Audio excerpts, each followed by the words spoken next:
बिस्मिल्लाहिर्रहमानिर्रहीम। प्यारे दोस्तों, आज मैं सुनाने लगी हूँ आपको एक ऐसा वाक़या जिसे सुनकर आपका दिल दहल जाएगा कि एक कब्र खोदने वाला गोरकन किस तरह कब्रों से मुर्दा औरतों को निकालकर उनके साथ बदकारी किया करता था। लेकिन जब उसने एक मुर्दा लड़की के साथ ये सब कुछ करने की कोशिश की तो उसके साथ ऐसा क्या हुआ, ये दहला देने वाला वाक़या आप मुकम्मल सुनिएगा और ज़रूर सुनिएगा कि ये कहानी एक आदमी खुद अपनी ज़ुबानी सुनाना चाहता है। वो बतलाता है कि मेरा नाम अब्दुल रहीम है और मैं एक गोरकिन की औलाद था। यानी जब से मैंने होश संभाला तो मैंने अपने बाप को हमेशा कब्रें खोदते देखा था। मेरे बाप गांव में हम रहा करते थे जहाँ पर वो कब्रें खोदता था और फिर वहाँ से मेरे बाप को पैसे मिला करते थे जिनसे हमारा गुजर बसर हो जाया करता था। लेकिन पैसे गांव में कम मिला करते थे तो इस वजह से मेरे बाप ने गांव को छोड़कर शहर का रुख किया जहाँ पर कब्र खोदने के डबल पैसे मिला करते थे। हम गांव छोड़कर शहर आ गए। शहर में हमें रिहाइश ना मिली क्योंकि हमारे पास ज़्यादा पैसे ना थे। तो मेरे बाप ने जब कब्रिस्तान के अंदर रहना शुरू किया तो कब्रिस्तान के बिल्कुल पास एक कोठड़ी नुमा हमें कमरा मिला जहाँ पर मेरे माँ बाप और मैं छोटा रहा करते थे। मैं तालीम हासिल करने लगा क्योंकि शहर में रहते हुए मेरे बाप को कब्रें खोदने के डबल पैसे मिला करते थे और वहाँ पर अक्सर कब्रें खोदी जाती थी जिसकी वजह से हमारी अच्छी कमाई हो जाती थी और मैं स्कूल पढ़ने लगा। पढ़ते पढ़ते मैं मैट्रिक तक आन पहुंचा और उसके बाद मेरा बाप चाहता था कि मैं पढ़ लिख कर बड़ा अफसर बनूं क्योंकि अक्सर वहाँ पर बड़े लोग भी कब्रें खुदवाने आया करते थे और मेरे बाप की उनके साथ जान पहचान हो जाया करती थी।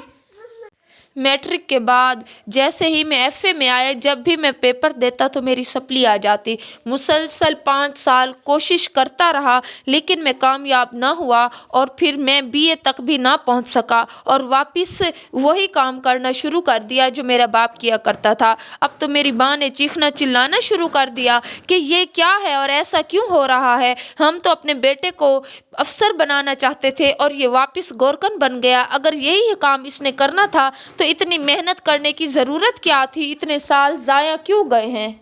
लेकिन क्या करते, अब तो वक्त गुजर चुका था। मेरा बाप जो कि बूढ़ा हो चुका था, अब वो कब्रें नहीं खोद सकता था तो वो वापस गांव चला गया। मेरी माँ भी वापस गांव रवाना हो गई।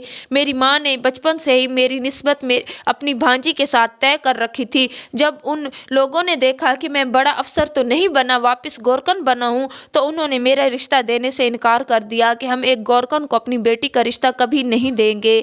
अब मैं शहर में रहने लगा और उसी कोठरी में रहने लगा जहाँ पर हम पहले रहा करते थे। यानी कब्रिस्तान के बिल्कुल पास एक कोठरी थी जहाँ पर गोनकर रहा करता था क्योंकि दिन और रात किसी भी लम्हे किसी की भी वफात हो सकती थी और किसी भी लम्हे कब्र खोदनी पड़ जाती थी। इसी वजह से मैं वहीं रहा करता था। जो कि मैं नौजवान था, अब मैं वहाँ पर अकेला रहने लगा। लोग आते अपनी कब्रें खुदवाया करते थे और मैं उनकी कब्रें खोद कर अच्छे खासे पैसे कमा लेता और मुझे जब अच्छे पैसे मिलने लगे तो मेरी ज़िंदगी आसान हो गई। अब मैं अक्सर कब्र खोदने के बाद मुसलसल आराम करता था और अपनी कोठरी में सोया करता था और तकरीबन एक आध कब्र में खोद कर एक्स्ट्रा रख लिया करता था कि अगर रात के वक्त कोई मैयत लेकर आए तो मुझे उस वक्त ना खोदनी पड़े कब्र और उसी में दफना दिया जाए। एक रात ऐसा हुआ, मैं कब्र खोद कर रख कर अपने कोठरी में जाकर सो गया। सोए सोए अचानक दरवाजे पर दस्तक हुई। जब मैंने उठकर बाहर देखा तो एक अच्छे लिबास में मलबूस एक तकरीबन अधेड़ उम्र का आदमी था जो एक नौजवान लड़की को उठा कर ले आया था और कहने लगा कि ये मेरी बेटी है, ये मर चुकी है, तुम इसे दफन कर दो। एकदम मैं नींद से बेदार हुआ था और जब मैंने देखा कि जिस लड़की को वो दफन करने के लिए कह रहा था, ना तो उसे गुस्ल दिया गया था और ना ही उसे कफन पहनाया गया था। जैसे लगता था वो मरी है, उसे उठाकर वैसे वो बाजुओं में ले आया। जब मैं उसे कहने लगा कि इसे ऐसे कैसे दफन कर दूं, ना तो इसे गुस्ल दिया गया है ना इसे कफन दिया गया है, तो उसने अपनी जेब से 2 लाख निकाल कर मेरे हवाले किए और मुझसे कहा कि मेरा कोई नहीं है, मेरी यही बेटी थी जो मर चुकी है, तुम इसे दफन कर दो, मेरी सुबह फ्लाइट है, मैं यहाँ से जा रहा हूँ। वो वहाँ से चला गया तो एक पल के लिए हैरान हुआ और जो उसने बाजुओं में उस लड़की को उठा रखा था उसने मेरी 4 चारपाई पर उसे लिटा दिया और वहाँ से चला गया। जब मैं उस लड़की की जानिब बढ़ा, मैंने उसके चेहरे की जानिब देखा तो वो काफ़ी मासूम थी, लगता था जैसे वो 16 से 17 साल की हो।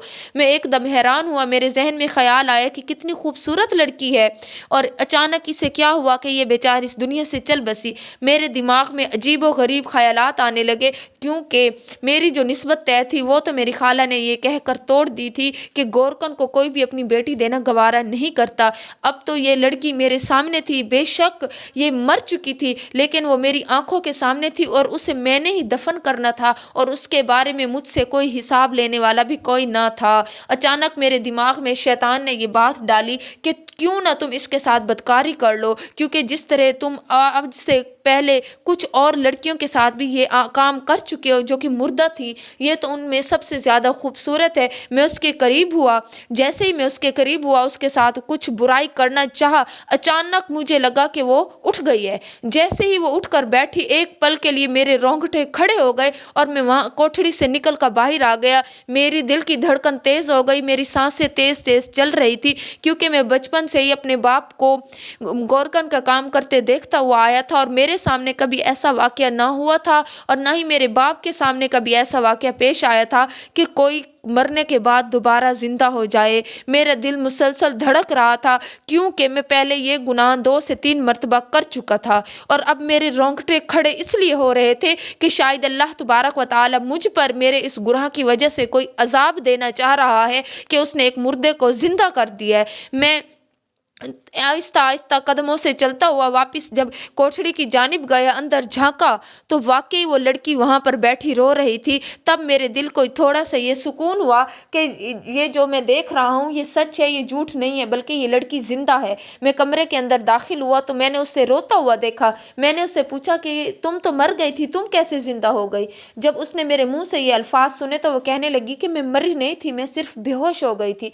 तब मैं खामोश हुआ और मैंने उससे पूछा कि खैरियत है, तुम्हारे बाप ने मुझे इस तरह बेयारो मददगार मेरे पास छोड़ दिया कि ये मर चुकी है, इसे दफन कर दो बगैर गुस्ल और कफन के। मैं भी हैरान था। तब वो कहने लगी कि मुझे जो तुम्हारे हवाले करके गया है वो मेरा बाप नहीं था, बल्कि मेरा बाप फौत हो चुका है। मेरे पास मेरी एक बूढ़ी माँ और छोटे छोटे 2 भाई हैं।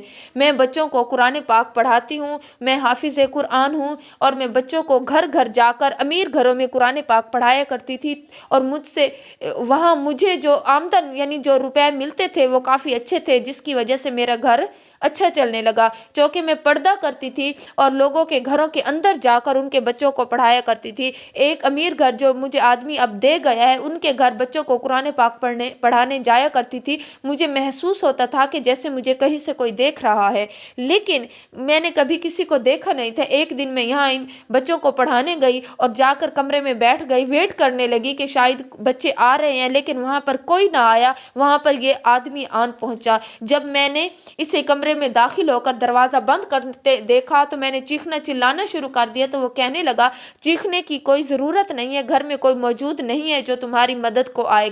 और फिर वो मेरी तरफ बढ़ने लगा, मेरी उसके साथ हाथापाई होने लगी, और फिर अचानक मैंने उसके बाजू पर ज़ोर से काटा तो बदले में उसने कोई ऐसी ज़ोरदार चीज़ मेरे सर में मारी जिसकी वजह से मैं बेहोश हो गई थी।